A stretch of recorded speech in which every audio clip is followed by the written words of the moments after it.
Fala galerinha, aqui é o professor Arthur Neto de Física e você sabe que o Enem está chegando, então a gente veio fazer um resumo de eletrodinâmica, que é um assunto muito importante, um dos que mais aparecem na prova. Mas antes da gente começar, claro, deixa seu like aí, se inscreva no canal, ative o sininho, compartilhe e comente aqui embaixo o que você achou do vídeo. Bom, a gente vai falar o seguinte, ó. Primeiro, vamos pensar num circuito simples, onde você tem uma bateria e essa bateria ela vai ser uma fonte de tensão, ela vai disponibilizar uma DDP. DDP é a mesma coisa que tensão, vai ser representado pela letra U e vai ser medido em volts. Então são os volts da bateria. Essa bateria vai estar alimentando um aparelho, pode ser uma lâmpada, pode ser um ferro de passar, pode ser um chuveiro, pode ser qualquer coisa. Qualquer aparelho vai ter uma certa resistência, que é uma dificuldade para a passagem da corrente elétrica. A resistência ela vai ser medida em ohm e vai ter como símbolo a letra ômega.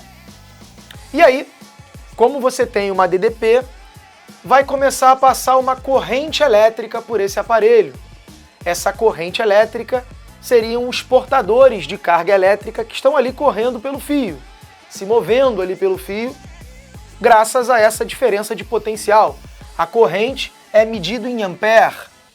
Muito bem, essas três grandezas, elas se relacionam através da primeira lei de Ohm. A primeira lei de Ohm é a equação fundamental na eletrodinâmica. Você usa o tempo todo.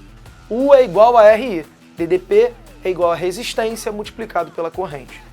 Porém, essa resistência, para alguns aparelhos, que a gente costuma chamar de aparelhos ômicos, os condutores, né, os metais principalmente, essa resistência você pode calcular ela.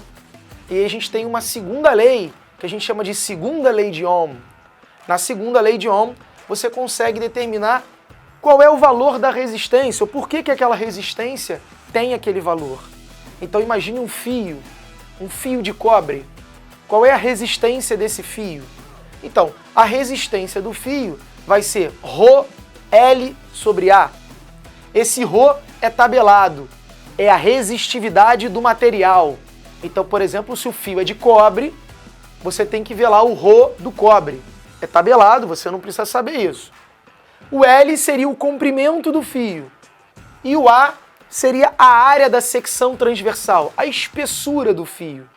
Então esses fatores, que é a geometria do fio, né, o comprimento, a espessura, além do material do que ele é feito, é isso que vai definir a resistência daquele condutor, a resistência elétrica.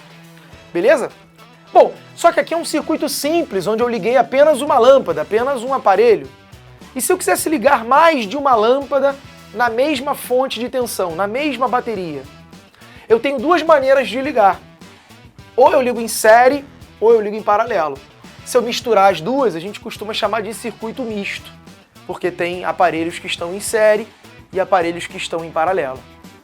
Série, a gente costuma brincar e falar o seguinte, ó, série I mesmo I. Como é que eu digo que três aparelhos estão ligados em série? Inclusive, esse é o símbolo que a gente vai usar para representar a resistência, né? Ao invés de ficar desenhando aqui um monte de lâmpada, a gente vai representar assim. Então, como é que eu garanto que esses caras estão em série? Como é que eu identifico isso? A corrente elétrica ela vai sair aqui de um dos polos da bateria e vai chegar no outro polo da bateria. Esse é o símbolo que a gente vai usar para representar uma bateria, para eu não ter que ficar desenhando baterias. Então a corrente sai aqui do tracinho maior da bateria, vai passar pelos três aparelhos e vai chegar do outro lado da bateria. Então veja, quando a corrente está passando aqui, ó, você está percebendo que não há uma bifurcação, não tem como a corrente se dividir. Então, fatalmente, a corrente que está passando pelo primeiro aparelho vai passar pelo segundo e vai passar pelo terceiro. Então, quando os aparelhos são percorridos pela mesma corrente, a gente diz que eles estão ligados em série. Por isso, série I mesmo I. O I que sai da bateria é o I que passa por todo mundo. Porém, entre esses dois polos da bateria, você tem a DDP total. Vamos supor que essa bateria é de 12 volts. Então, entre esse fio e esse fio, você tem 12 volts. todo mundo que você ligou ali dentro, no total tem que ter 12 volts. Portanto, na ligação em série, essa DDP total, esses 12 volts, por exemplo, ficariam divididos entre eles. Então, nesse caso aqui, se eu tenho resistores iguais, por exemplo, cada um ficaria com 4 volts. Por isso que eu escrevo que a DDP total, na ligação em série, é dividida entre os caras. Tá? E eu posso calcular a resistência equivalente, uma única resistência que equivale a todas elas. Quando a ligação é em série, para eu calcular essa resistência equivalente, basta somar. Show de bola. Mestre, qual é a outra maneira de ligar? Paralelo. Veja bem, peguei uma bateria, puxei 2 fios aqui dos polos da bateria. E entre esses 2 fios eu estou ligando um resistor, outro resistor, outro resistor. Então, como todo mundo está ligado entre esses 2 fios que saem dos polos da bateria, significa que todo mundo está submetido à mesma DDP. Eu posso dizer que entre esse fio e esse fio eu tenho, sei lá, 9 volts, que é a DDP da bateria. Então, se entre esse fio e esse fio eu tenho 9 volts, todo mundo que eu ligar entre os dois vai ficar com 9 volts. Essa é a característica da ligação em paralelo. Paralelo, mesmo U. Todo mundo fica com a mesma DDP. Em compensação, ó, ao contrário da ligação em série, a corrente se divide.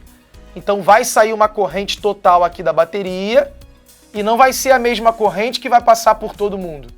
A corrente elétrica vai ter que se dividir. Um pouquinho vai passar por aqui, mais um pouquinho vai passar por aqui, mais um pouquinho vai passar por aqui. Até que toda ela consiga chegar ao outro lado da bateria, no outro polo. Então a corrente total que saiu da bateria vai se dividir entre os aparelhos. Cada um vai ficar com um pouquinho. Se você somar a corrente que passa por cada um deles, tem que dar a corrente total que saiu da bateria. Inclusive isso aqui também recebe um nomezinho, é chamada Lei dos Nós. Maravilha!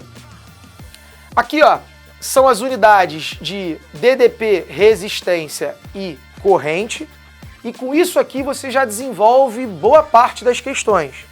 Porém, um outro assunto que aparece demais e que você tem que ficar atento seria a potência e a energia.